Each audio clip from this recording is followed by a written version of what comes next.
सिद्धेभ्यः। ओम नमः सिद्धेभ्यः। मंगलम भगवान वीरो मंगलम गौतमो गणे मंगलम कुंद कुंदाद्यो जैन धर्मोस्तु मंगलम। सर्वमंगल मांगल्यम सर्वकल्याणकारकम प्रधानम सर्वधर्माणां जैनम जयतु शासनम। अहिंसा परमो धर्म की महावीर भगवान की। प्रातः स्मरणीय परम पूज्याचार्य गुरुवर श्री विद्यासागर जी मुनि महाराज की जय।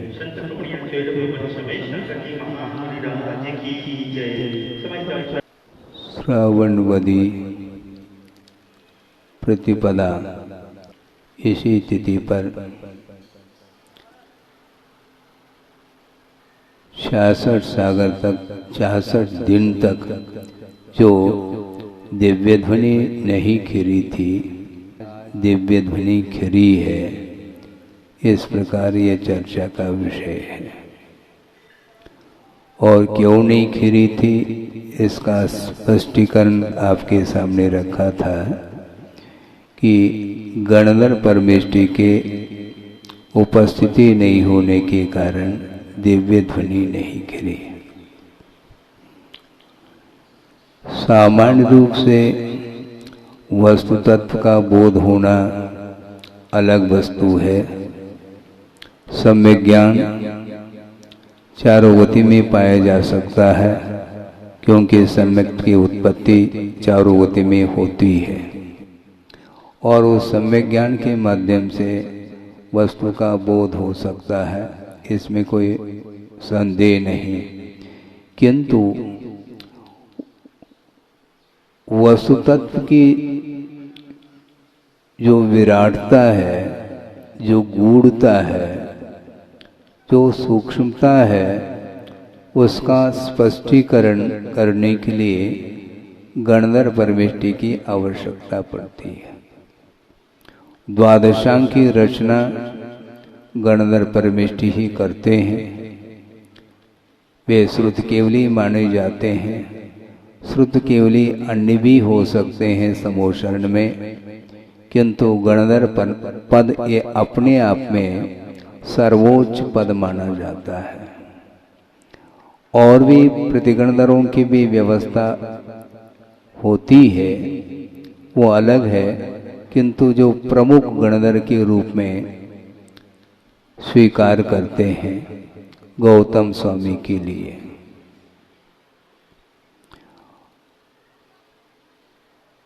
और द्वादशांग की रचना एक अंतर्मूर्त में वो कर लेते हैं, घंटों नहीं लगता।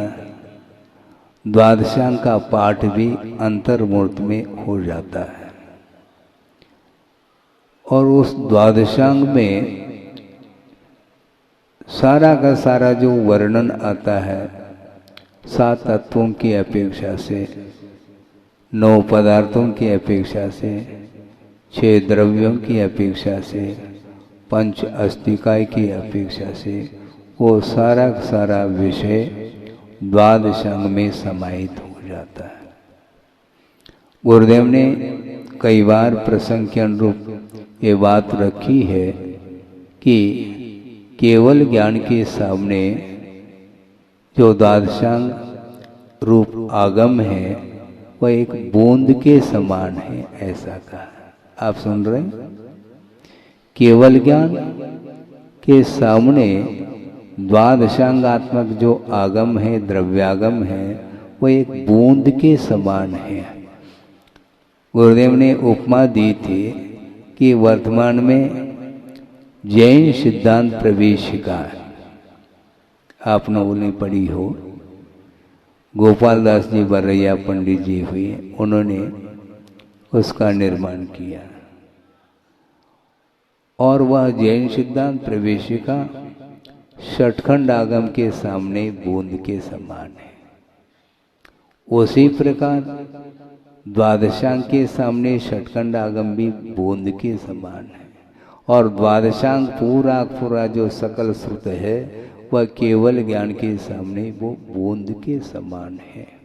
क्योंकि श्रुत ज्ञान के माध्यम से और मति ज्ञान के माध्यम से पदार्थ का जो बोध होता है वह सर्वांगीण नहीं होता। एक वस्तु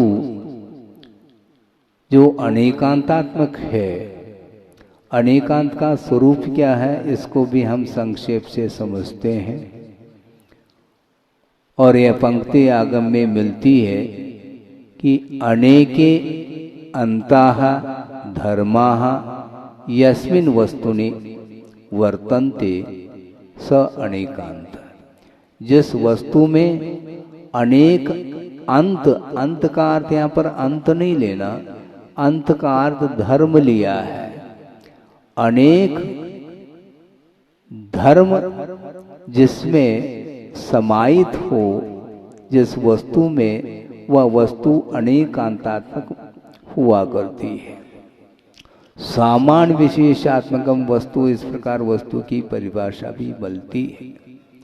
तो वह एक वस्तु के अंदर गुण और पर्यायों के अपेक्षा से अनंतता समाहित है और ऐसे अनंतानंत पदार्थों को जानने की क्षमता, जो कि वह पदार्थ मूर्ता मूर्तात्मक भी है, चेतना चेतनात्मक भी है, उन सभी पदार्थों को, अनंतानंत पदार्थों को और उन पदार्थों के अंतर्गत जो अनंत गुण और अनंत पर्याय हैं, इन सबको एक साथ एक समय में केवल ज्ञान के माध्यम से पदार्थ जानने में आता है। तज्जयति परम ज्योति समम समस्तैरनंत पर्यायै दर्पण तल इव सकला प्रतिफलति पदार्थ मालिका यत्र। यत्र ज्योतिषी पदार्थ मालिका प्रतिफलति समम समस्ते अनंत पर्याय। अनंत पर्यायों के साथ वो सारा का सारा वह पदार्थ जो माला के रूप में कहा है वह प्रतिफलति कुत्र यत्र ज्योतिषी, जिस केवल ज्ञान रूपी ज्योति में वो सारे सारे पदार्थ प्रकाशित हो रहे हैं एक समय में। क्योंकि केवल ज्ञान क्रमिक नहीं हुआ करता, क्रम से पदार्थों को नहीं जानता वो केवल ज्ञान। क्रम से यदि जानेगा तो संपूर्ण पदार्थों को जानने के लिए अनंत काल भी लग जाए तब भी वो सारे सारे पदार्थ जानने में नहीं आ सकते। किंतु आचार्य कहते हैं सर्वद्रव्य पर्यायेषु केवलस्य, केवल ज्ञान का जो विषय है वह संपूर्ण पदार्थ है और संपूर्ण पर्याय हैं। इन सबको एक साथ एक समय में जानने की क्षमता रखता है। इस प्रकार वह केवल ज्ञान है। इसलिए केवल ज्ञान के माध्यम से समस्त पदार्थों को जानने के उपरांत अब श्रुत ज्ञान के माध्यम से जो हम और आप जान रहे हैं उसका अनंतवा हिस्सा ही जानने में आता है। किनको? गणधर परमेष्टि को। केवल ज्ञान के माध्यम से संपूर्ण पदार्थ को जानने के उपरांत भी भगवान के जो दिव्य ध्वनि खिलती है उसमें वह सारा सारा पदार्थ नहीं आ सकता। उस दिव्य ध्वनि में उसमें भी अनंतवा हिस्सा ही आता है। इसलिए आगम में ये उल्लेख है अनंत बहुभाग जो विषय हैं, ज्ञेय पदार्थ हैं, वो सारे सारे अकथ्य है ऐसा कहा, अर्थात जिनका कथन किया नहीं जा सकता। कथन करने के जो अयोग्य होते हैं उसका नाम अकथ्य कहा है और अनंतवा भाग ही कथन करने में आता है और उसमें भी उस दिव्य ध्वनि का भी अनंतवा हिस्सा ही गणधर परमेष्टि के द्वारा जानने में आया है। और दिव्य ध्वनि का आधार लेकर के गणधर परमेष्टि ने अंतर्मूर्त में द्वादशांकी रचना की है। और वो श्रुतज्ञान के माध्यम से पदार्थ का विश्लेषण, सर्वांगीण विश्लेषण, एक एक गुणधर्म को लेकर के मुख्य और गौण पद्धति से उन्होंने विश्लेषण किया है। एक पदार्थ है वह नित्य भी है और अनित्य भी है। महाराज ये क्या कहना चाह रहे हैं? यह स्ववचन बाधित जैसा हो रहा है। आप जिस पदार्थ को नित्य कहना चाहते हैं उसी पदार्थ को आप अनित्य भी बोल रहे हैं। यही तो अनेकांत है। एकांत है कहाँ? क्योंकि विवक्षा को करके ही वस्तु तत्व का विश्लेषण किया जा सकता है। नयों का आलम्बन लेकर के ही विश्लेषण संभव है। ज्ञान के माध्यम से वस्तु की समग्रता ग्रहित हो सकती है, किंतु उसका विवेचन जो होगा वह क्रमशः होगा। प्रमाण के माध्यम से समूचे पदार्थ को जान लें और जानने के उपरांत उस प्रमाण के द्वारा ज्ञात जो वस्तु है उस वस्तु के विषय में एक एक धर्म को प्रासंगिकता देते हुए, मुख्यता देते हुए वस्तु तत्व का विश्लेषण होता है। इसी का नाम अनेकांत बोलते हैं। महाराज वस्तु नित्य है तो किस विवक्षा से नित्य है? द्रव्य की अपेक्षा से वस्तु नित्य है। द्रव्य का कभी भी विनाश नहीं हो सकता। यह यथार्थ सत्य है ये।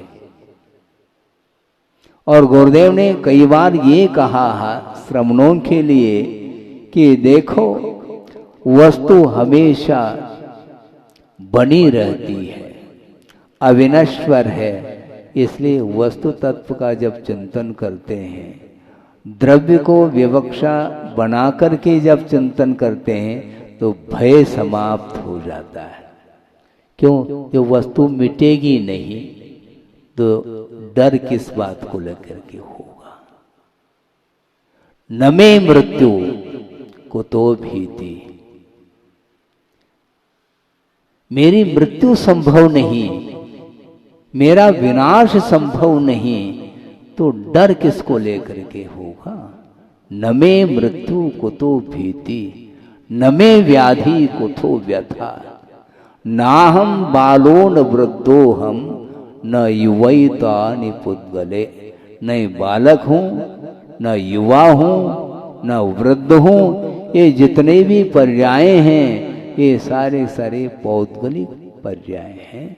इसलिए मेरा मरण कहाँ होगा? इस प्रकार द्रव्य का आलम्बन लेकर के चिंतन करते हैं तो निश्चित रूप से अविनश्वरता का भान होता है। इसलिए डर भीति समाप्त होती है। मुझे कौन मारने वाला है? मुझे कौन दहशत दे सकता है? क्योंकि दहशत देने वाला भी मरने वाला है। पर्याय की विवक्षा में ये अज्ञान भाव माना जाता है उसका। जो रौद्र ध्यान जिसके अंदर चल रहा है वह अज्ञान के कारण दूसरे को समाप्त करने का भाव रखता है, अपनी शूर वीरता का प्रदर्शन कर रहा है।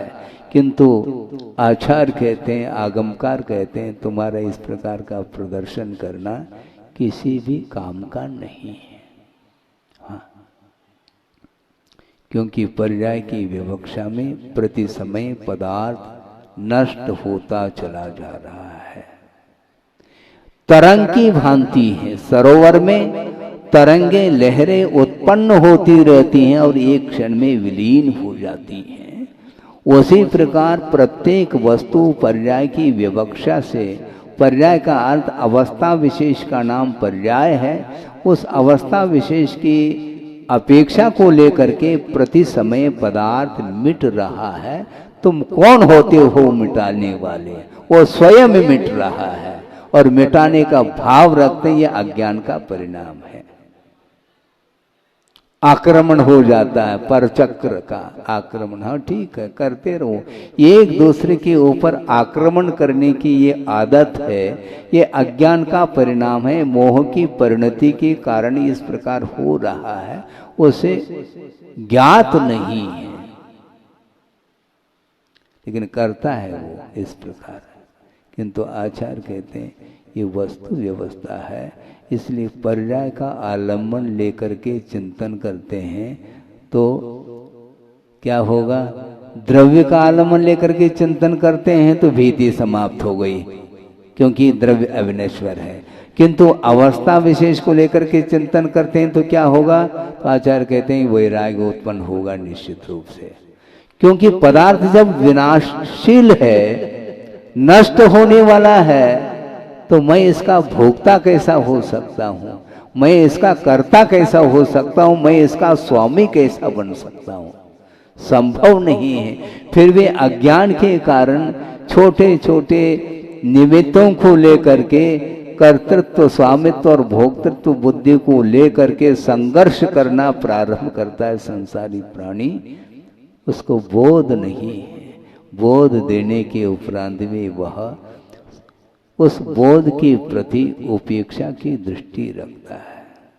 कहे सीख गुरु करुणाधार, करुणा को धारण करके शिक्षा दे रहे हैं, देशना दे रहे हैं आचार्य, किंतु उसकी आंखें खुल नहीं पा रही है।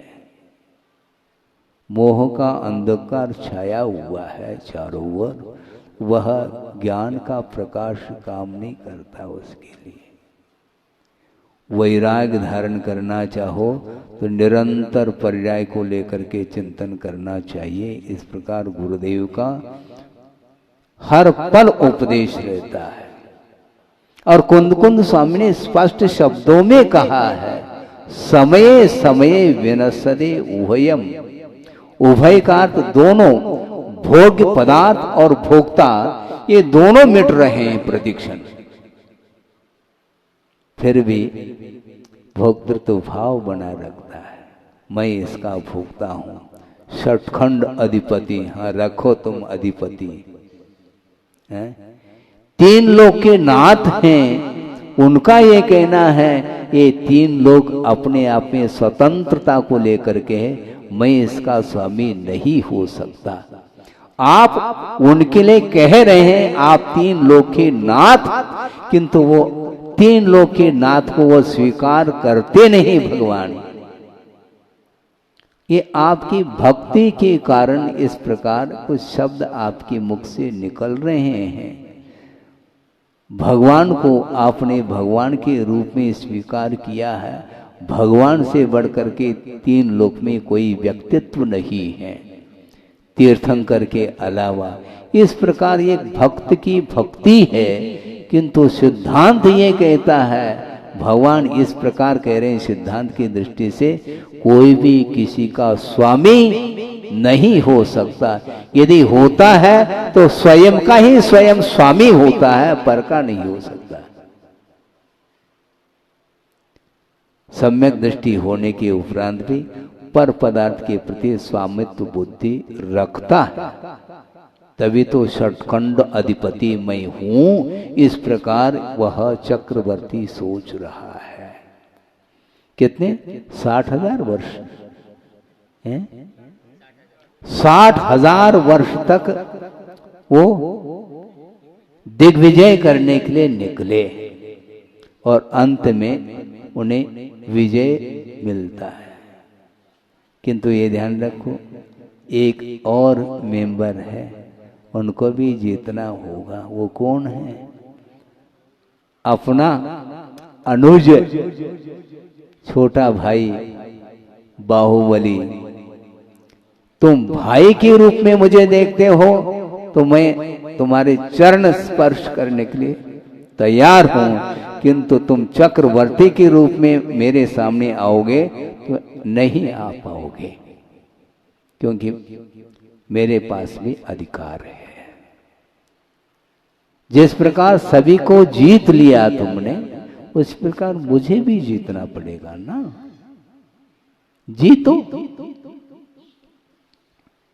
और 3 प्रकार के युद्ध हुए, जल युद्ध, मल युद्ध और दृष्टि युद्ध।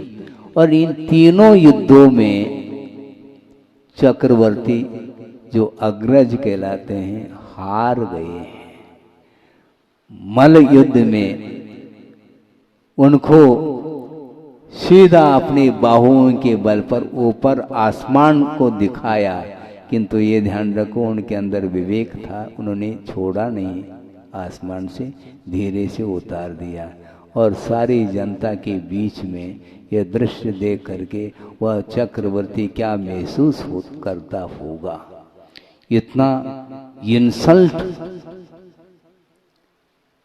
मान चूर चूर हो जाता है और उसके कारण वह तिलमिला जाता है चक्री, वो वही चक्रवर्ती बनेगा। और क्षायिक सम्यक दृष्टि है, अवधि ज्ञानी है, उसी भव से मुक्त होने वाले हैं। इसके उपरांत भी असंयम का ऐसा तीव्र प्रभाव है जिसके कारण सम्यक दर्शन होते हुए भी चक्र चलाने का भाव उसके मन में आ जाता है, लेकिन बुद्धि काम नहीं करती कि अपने परिवार वालों के ऊपर चक्र का कोई प्रभाव नहीं पड़ता। ये उन्हें होश हवास खो गए, वो ये ध्यान ही नहीं रहा कि इस चक्र का प्रभाव पड़ेगा क्या नहीं पड़ेगा, और चक्र चला दिया उन्होंने। क्या मान करके चला दिया? मान हानि हुई है, इसलिए इसके भी हानि होनी चाहिए। और बाहुबली के हनन के लिए उन्होंने चक्र चलाए, ध्यान रखो।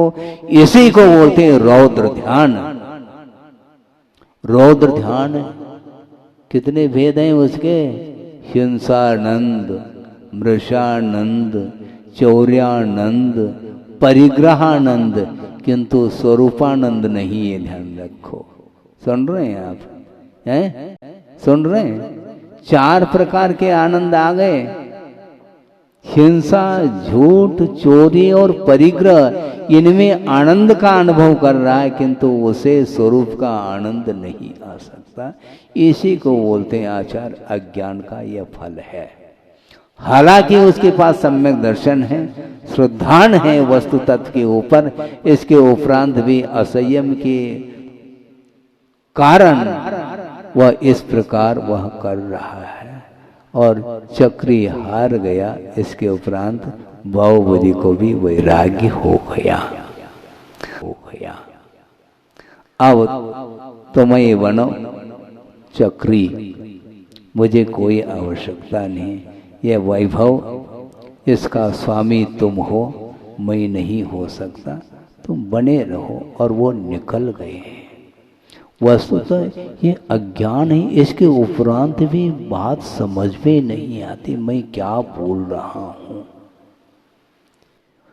प्रत्येक समय जब पदार्थ विनाशशील है पर्याय की विवक्षा में, तो किसको सुरक्षित रखने का भाव मन में आता है? लेकिन आता है। आप लोग अपने अपने घर को छोड़ करके आए हैं, उस घर के प्रति स्वामित्व भाव आपका है क्या? नहीं है? यदि नहीं है तो ताला क्यों डालते हैं आप? हैं? ताला क्यों डालते हैं घर के लिए? अलीगढ़ कंपनी का है? ऐसे बोलते हैं ते गुरुदेव, हैं? अलीगढ़ कंपनी का ताला डालो और चाबी अपने पास रखो, हैं? बहुत कठिन होता है। फिर भी कहो कि मेरा पर पदार्थ के प्रति कोई स्वामित्व भाव नहीं है, संभव नहीं है। इसलिए आज श्रावणवदी प्रतिपदा के दिन दिव्य ध्वनि खिरी और उसका विश्लेषण गणधर परमेष्टि आसीन है प्रभु के चरणों में, और वे दिव्य ध्वनि का आलम्बन लेकर के द्वादशांग की रचना की है और समय समय पर उसका विश्लेषण वो करते चले जाते हैं। इसके उपरांत भी उनके अंदर कोई भी मद नहीं है? श्रुत केवली हो गए फिर भी मद नहीं है। द्वादशांगी पाठी है, इसके उपरांत भी मद नहीं। जबकि द्वादशांगी पाठी इंद्र भी हुआ करता है, किंतु इंद्र को श्रुत केवली की संज्ञा नहीं मिलती, न उनको गणधर पद मिल सकता है, क्योंकि असंयम की भूमिका में द्वादशांग का क्षोभम, श्रुत ज्ञान का क्षोभम हो सकता है, होता है, इसमें कोई बाधा नहीं। जो अहमिंद्र होते हैं सर्वासिद्धि आदि के, उनके पास भी द्वादशांग क्षोभमात्मक ज्ञान रहता है। इसके उपरांत भी उनके पास संयम नहीं है। ये संयम का परिणाम है। संयम के बिना मात्र ज्ञान के माध्यम से प्रभावना नहीं होती। यदि ज्ञान के माध्यम से प्रभावना होती तो मैं ये पूछना चाहता हूं, वृषभनाथ भगवान युग के आदि में हुए और उनकी उम्र कितनी थी? 84 लाख पूर्व की थी। इसके उपरांत भी 83 लाख पूर्व तक कहां पर रहे? महल में रहे, हवेली। हाँ। क्यों? सम्यक ज्ञान नहीं था उनके पास? था, शायद सम्यक भी था, वैभव था, सब कुछ था, किंतु वैराग्य हो तब। वैराग्य के बिना वह ज्ञान काम नहीं करता, वस्तुतः देखा जाए। सम्यक ज्ञान फिर भी है वो, किंतु उसका प्रयोग होना चाहिए। क्षोभम होना अलग वस्तु, वो किंतु क्षोभम प्राप्त जो ज्ञान है उसका प्रयोग करना चाहिए। प्रयोग के लिए ज्ञान है। निरंतर अध्ययन करो। क्या करोगे अध्ययन करके? एक सज्जन आए गुरुदेव के पास, उन्होंने कहा कि महाराज हमारी बहुत दिन की भावना रही है कि स्वाध्याय की भावना मेरी बहुत रुचि है, इसलिए कहाँ से मैं स्वाध्याय प्रारंभ करूं? इस प्रकार उन्होंने गुरुदेव के सामने अपने विचार रखे, तो गुरुदेव ने उत्तर दिया। वो उत्तर सीधा नहीं देते, वो प्रति प्रश्न के रूप में उन्होंने प्रति प्रश्न किया। गुरुदेव ने, बहुत अच्छी बात है, स्वाध्याय की भावना आपकी है, किंतु ये मन में आया है क्या तुम्हें कि स्वाध्याय किमर्थम, स्वाध्याय क्यों करना चाहिए? स्वाध्याय करके आप करना क्या चाहते हैं, यह महत्वपूर्ण है। स्वाध्याय करना महत्वपूर्ण नहीं, स्वाध्याय क्यों करना। देव वंदना करना महत्वपूर्ण नहीं, देव वंदना क्यों करना, किस उद्देश्य को लेकर के करना, यह महत्वपूर्ण है। तब उनको बात समझ में आ गई। हाँ महाराज, आपने अच्छा उत्तर दे दिया। वस्तुतः कर्म क्षय के लिए, संसार से ऊपर उठने के लिए, मोक्ष प्राप्त करने के उद्देश्य को लेकर के ही निरंतर स्वाध्याय आदि ये अनुष्ठान किया जाता है। स्वाध्याय अपने आप में, मैं आगम की बात आपके सामने रख रहा हूं कि मूलाचार आदि ग्रंथों में श्रमणों के जो 28 मूल गुण होते हैं उनका वर्णन किया गया है, किंतु 28 मूल गुण जो श्रमण के होते हैं उसमें 6 आवश्यक भी हैं। 5 महाव्रत, 5 समिति और 5 इंद्रिय दमन, 6 आवश्यक और 7 शेष गुण। इस प्रकार ये 28 मूल गुणों की संख्या हो गई। इसमें जो 6 आवश्यकों का जो क्रम आता है उसमें स्वाध्याय को अंतर्भूत नहीं किया। अर्थ क्या हुआ? श्रवण के लिए भी स्वाध्याय करना कंपलसरी नहीं, क्योंकि मूल गुण है। और स्वाध्याय किस में आता है? आपने स्वाध्याय तो बहुत किया होगा। ये स्वाध्याय किस में आता है? मूल गुण में आता है? नहीं आता है। फिर किस में आता है? उत्तर गुण में इसको लिया है। उत्तर गुण मूल गुण के विकास के लिए उत्तर गुण को रखा गया है। और उत्तर गुण में जो स्वाध्याय है वह 12 प्रकार की जो तप है उसमें 6 बाह्य तप और 6 अंतरंग तप है। वो 6 अंतरंग तप के भीतर वह स्वाध्याय को स्वीकार किया है। आपके पास कौन सा तप है मुझे बोलो?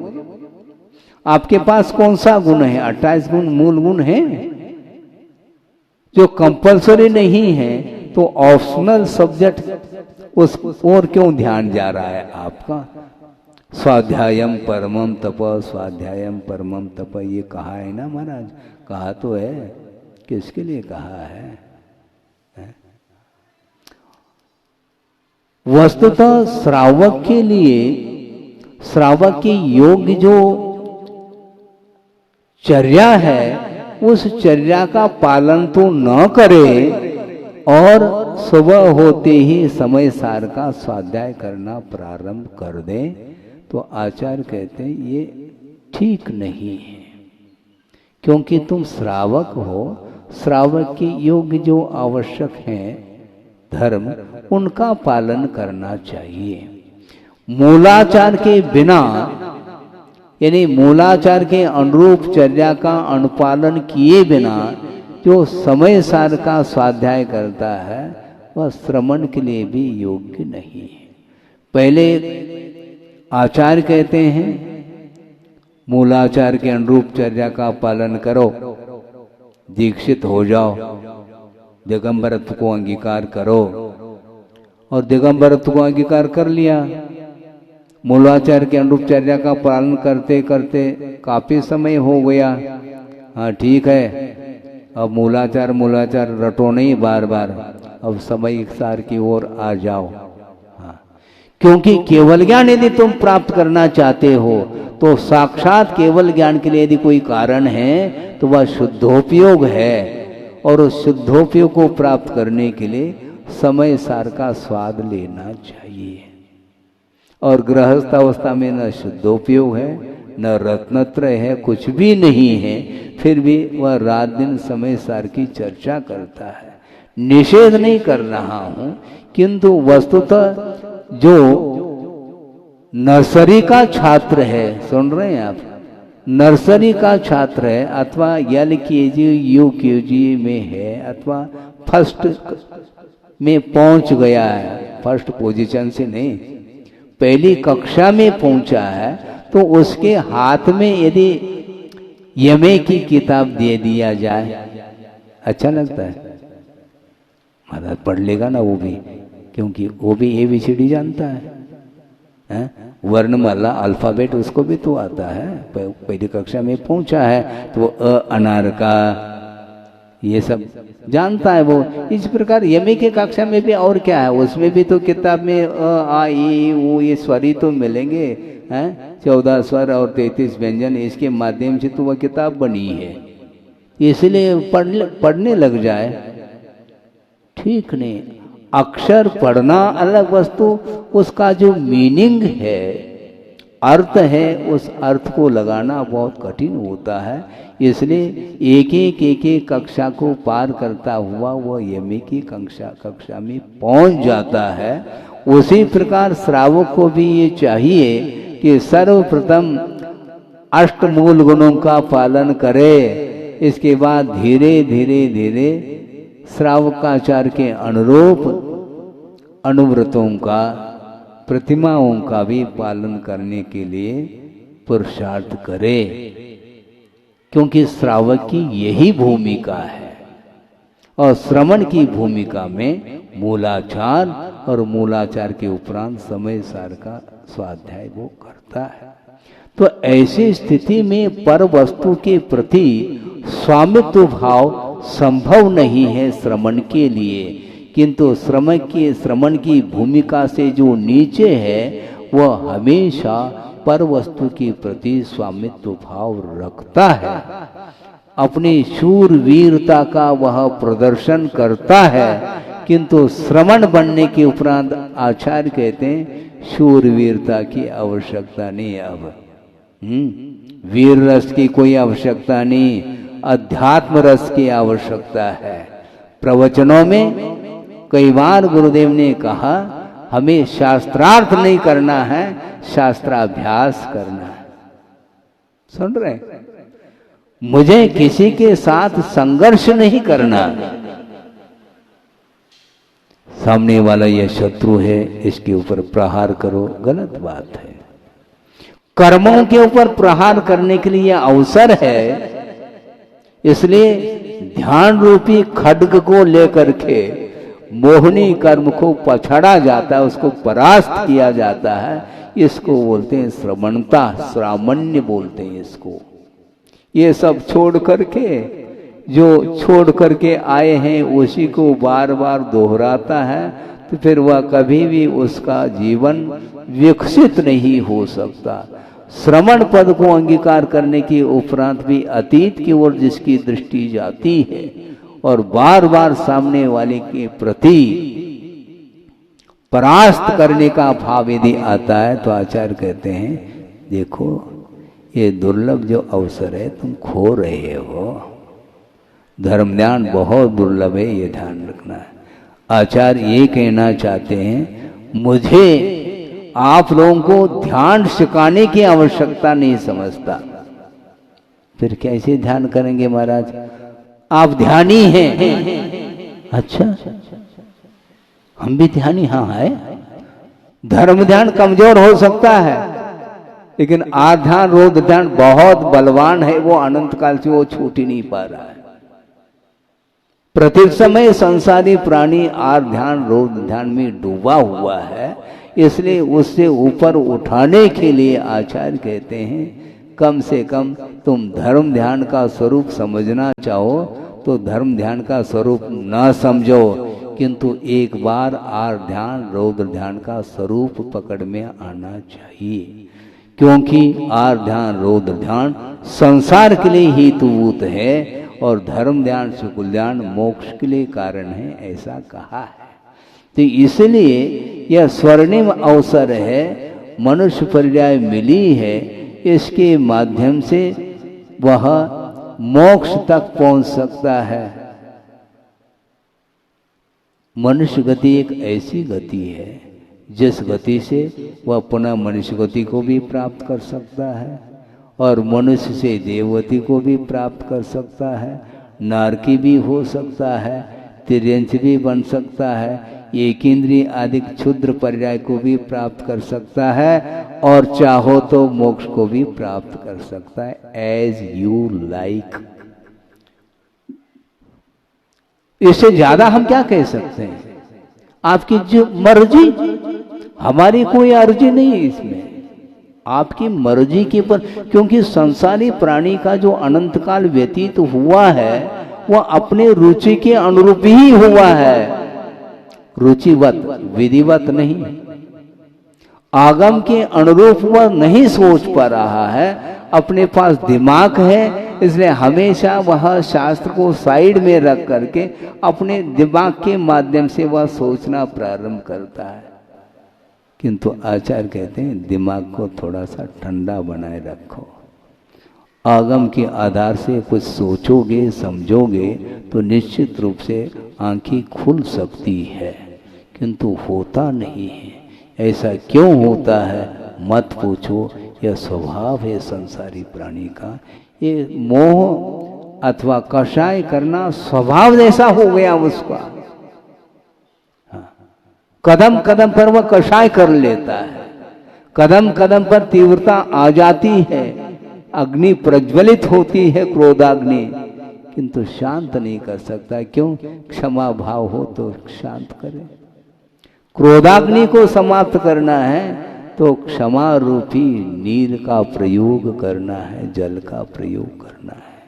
अग्नि कितने भी प्रज्वलित हो उसके ऊपर जलधारा, शांति धारा छोड़ो तो अग्नि शांत हो सकती है।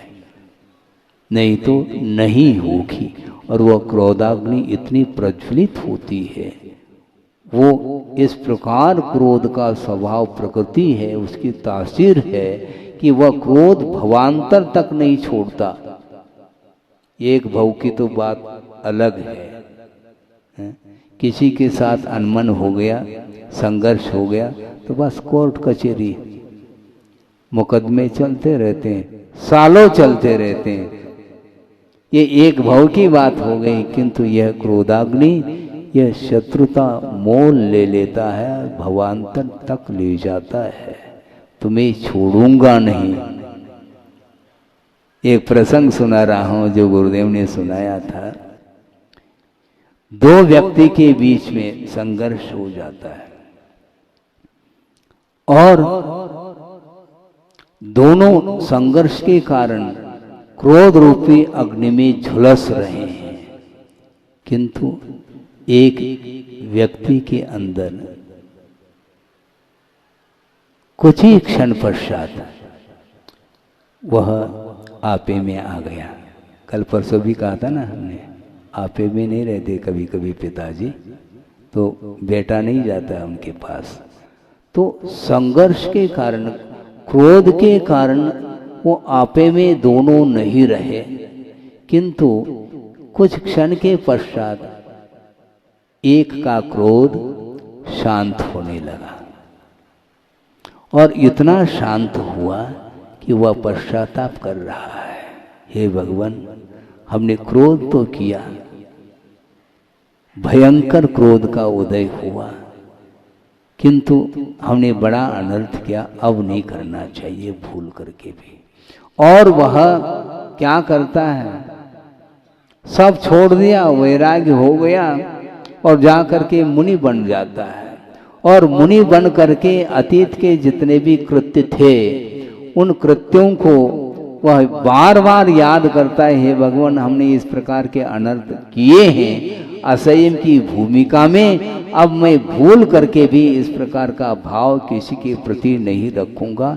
इस प्रकार वह प्रतिपल अपनी आलोचना, अपनी निंदा, अपनी गर्हा कर रहा है।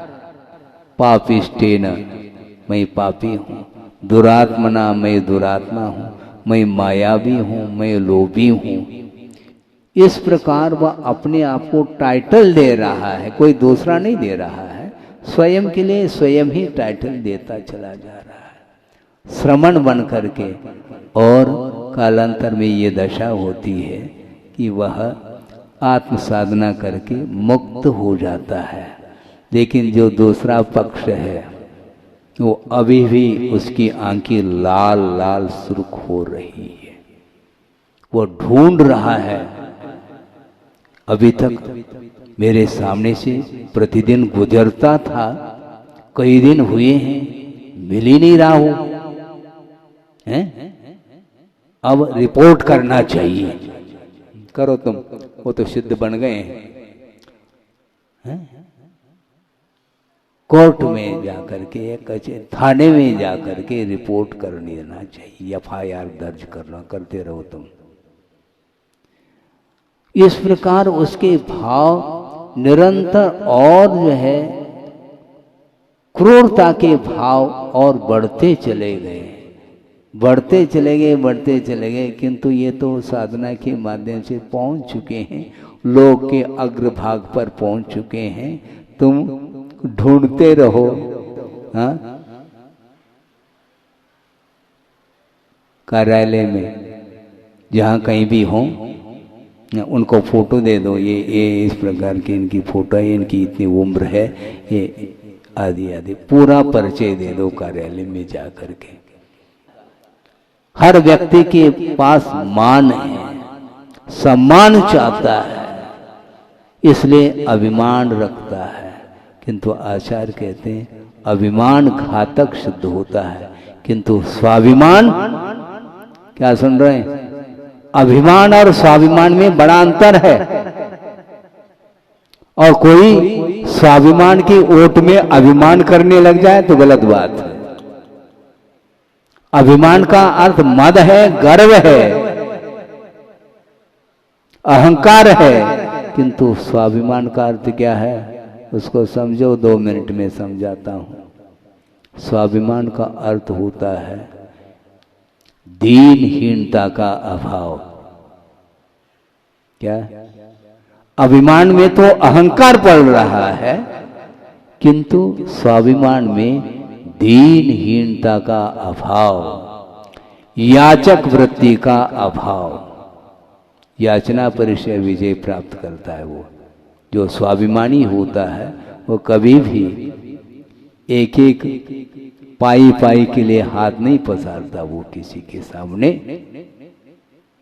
वृषभनाथ भगवान ने 6 महीने के लिए अनशन तप को अंगीकार कर लिया, संकल्प पूर्वक तप किया। इसके उपरांत 6 महीने तक उन्हें लाभ नहीं हुआ आहार का। इसके उपरांत वो मौन है। बोलना चाहे तो बोल सकते हैं, आहार की विधि बता सकते हैं जनता को, क्यों नहीं बताते हैं? नहीं, उनका संकल्प है आजीवन मौन, हम बोलेंगे नहीं। आहार मिल जाए, विधिवत मिल जाए तो हम ले लेंगे। वह प्रतिदिन निकलते हैं आहार के लिए, लेकिन आहार नहीं मिल रहा है। तीव्र अंतराय कर्म का उदय चल रहा है, इसलिए आहार नहीं मिल रहा है, अलाभ होता चला जाता है। 6 महीने तक तो संकल्प पूर्वक अनशन किया, उपवास किया और 6 महीने तक लगातार अलाभ होता रहा। इसके उपरांत भी स्वाभिमान जागृत है। इसको बोलते हैं सिंह वृत्ति। सिंह वृत्ति का अर्थ सिंह के समान दहाड़ना नहीं होता किसी के सामने। सिंह वृत्ति का अर्थ जो इसको क्या बोलते हैं, कभी आप भयो बलहीन, जो बलहीन होता है उसके ऊपर अपना बल का प्रयोग करना, इसका नाम सिंह वृत्ति नहीं। सिंह वृत्ति का अर्थ कितनी भी प्रतिकूलता हो, भयानक उपसर्ग भी आ जाए, तब भी हम सिंह वृत्ति रखेंगे, अर्थात हम किसी का प्रतिकार नहीं करेंगे। इसको सिंह वृत्ति बोलते हैं। इसको वीरचर्या बोलते हैं। जनलिंग को धारण करने की सार्थकता इसमें है। दहाड़ने का नाम सिंह वृत्ति नहीं। उपसर्ग भयानक भी हो जाए, 700 मुनियों के ऊपर उपसर्ग होता रहा, किंतु शांत भाव के साथ सहन करने, कोई प्रतिकार नहीं। प्रतिकार का मन में भाव तक नहीं, प्रतिकार करना तो बहुत दूर की बात है। पुण्य का उदय था, विष्णु कुमार आ गए और उन्होंने उपसर्ग को दूर किया, किंतु उपसर्ग को दूर करने वाला कोई नहीं आ रहा। कब आएंगे, ऐसा कोई भी भाव नहीं। क्यों? दीनहीनता का अभाव है। इसको बोलते हैं स्वाभिमान। और अभिमान अलग होता है। स्वाभिमान में भीति नहीं, कोई डर नहीं और ना कोई इच्छा, कोई अपेक्षा नहीं। इसलिए याचना नहीं। मिल जाए तो ठीक, नहीं मिल जाए। महाराज आहार के लिए उठते हैं मुनि महाराज, तो बिना इच्छा के उठते हैं क्या? इच्छा की बिना इच्छा के थोड़ी उठते हैं। आहार संज्ञा है, आहार लेने की इच्छा है। क्यों? क्षुधा रोग निवारणाय नैवेद्यम आप लोग बोलते कि नहीं? तो क्षुधा लगी है, 6 महीने तक अनशन किया, अब नहीं, अब तो आहार के लिए उठना है। इच्छा पूर्वक उठ रहे हैं, किंतु विधिवत आहार यदि मिलेगा तो मैं लेऊंगा, इसके अदरवाइज नहीं, इसके अलावा मैं नहीं ले सकता। मांगने की बात ही नहीं। यहां पर थाली सामने लेकर के खड़ा है, दाता मान लो, और मुनि महाराज को प्रदान करके ले गया है। थाली हाथ में है और हाथ में होते हुए भी वह भूल रहा है किसी वस्तु को देने के लिए। उस समय हम उसको याद दिला दें, इशारा कर दें, क्योंकि समझदारों के लिए इशारा काफ़ी कहा है, तो हम इशारा नहीं दे सकते हैं, क्योंकि इशारा हो जाएगा फिर वो काम गड़बड़ हो जाएगा। इशारा संकेत संभव नहीं, उस तरफ देखेंगे तक नहीं हम। आपकी थाली की ओर हमारी दृष्टि नहीं रहेगी, हमारी दृष्टि केवल कर पात्र की ओर रहेगी। जो दाता नवधा मुक्ति पूर्वक दे रहा है उसका विधिवत संशोधन करके हम लेंगे। इसको बोलते हैं विधिवत आहार की चर्या, इसी को बोलते हैं स्वाभिमान। इच्छा नहीं, याचना नहीं, दीनहीनता का अभाव, सो स्वाभिमान। ये स्वाभिमान की परिभाषा इसको लिख करके रखिए। हाँ, इसलिए 22 परिषदों में याचना परिषद के ऊपर विजय प्राप्त करते हैं कौन? श्रमण लोग। कोई अपेक्षा नहीं रखते, कोई सत्कार पुरस्कार करें ठीक, नहीं करें तुम क्यों नहीं करते हो, खबरदार। ये ठीक है क्या श्रमण के लिए? श्रमण अखाड़े में आकर के उतर जाए, संभव नहीं है ये श्रमणत्व नहीं है ये। इसलिए श्रमण पद को अंगीकार करने के उपरांत आचार्य कहते हैं बहुत रिस्क है ये।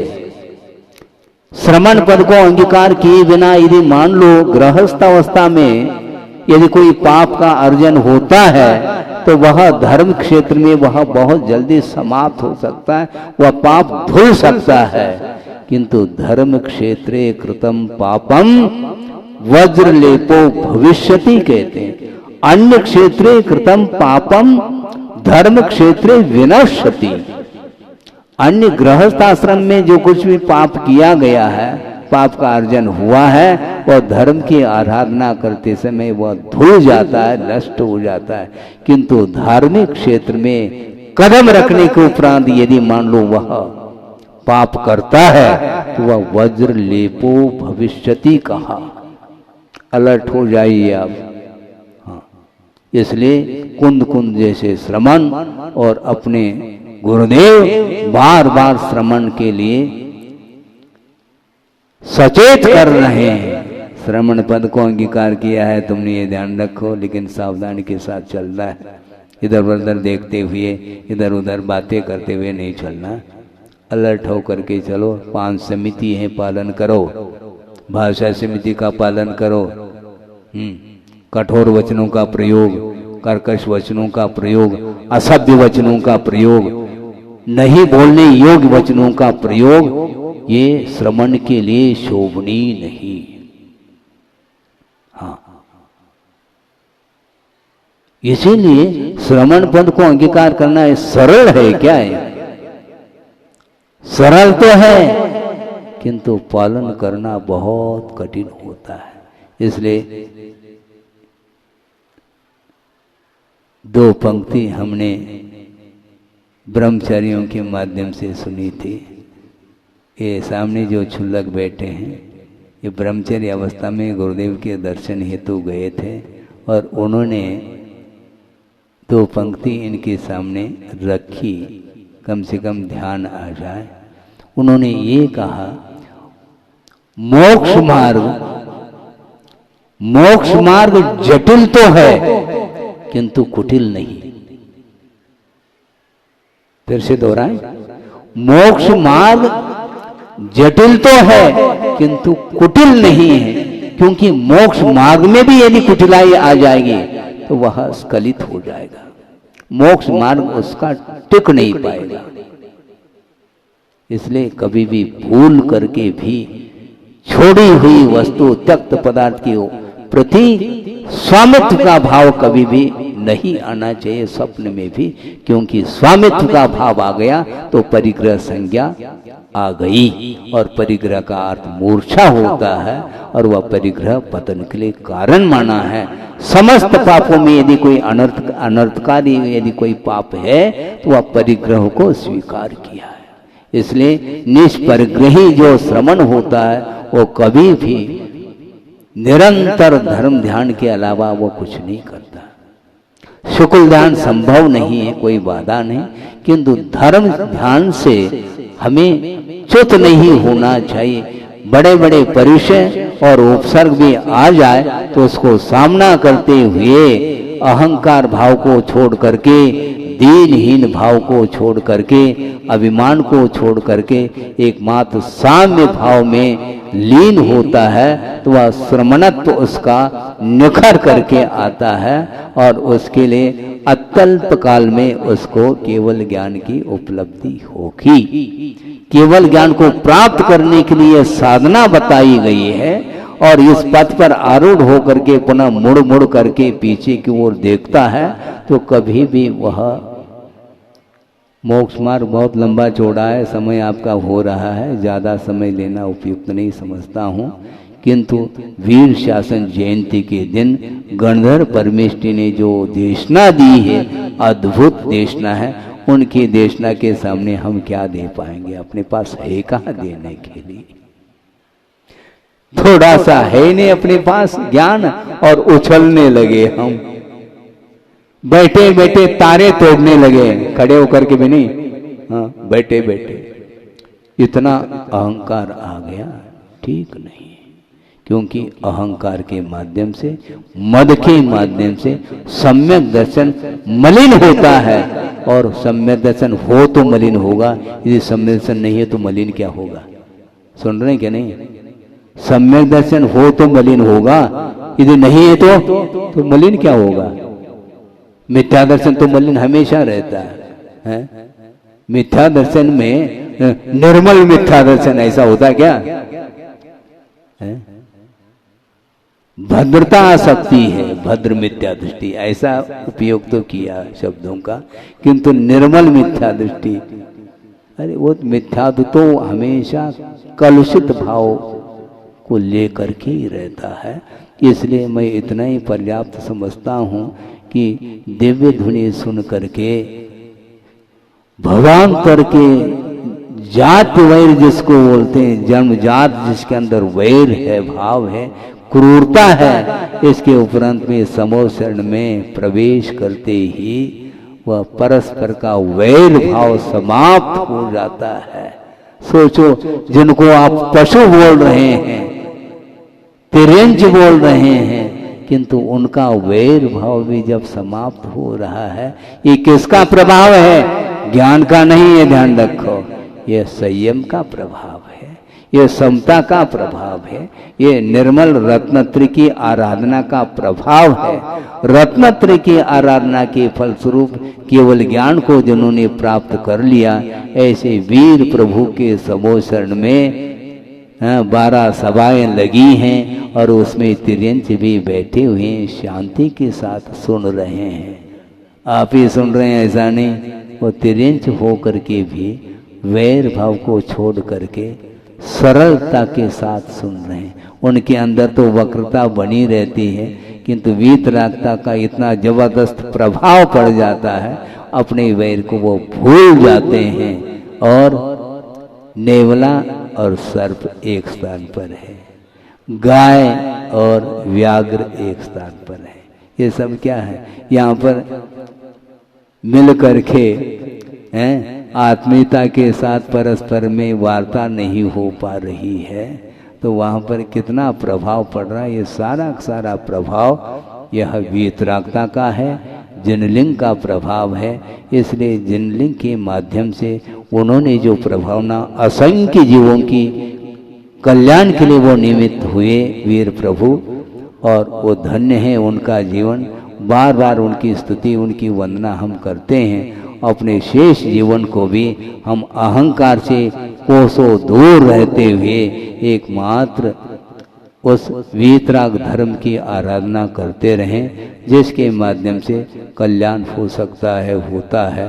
अहिंसा परमो धर्म की जय।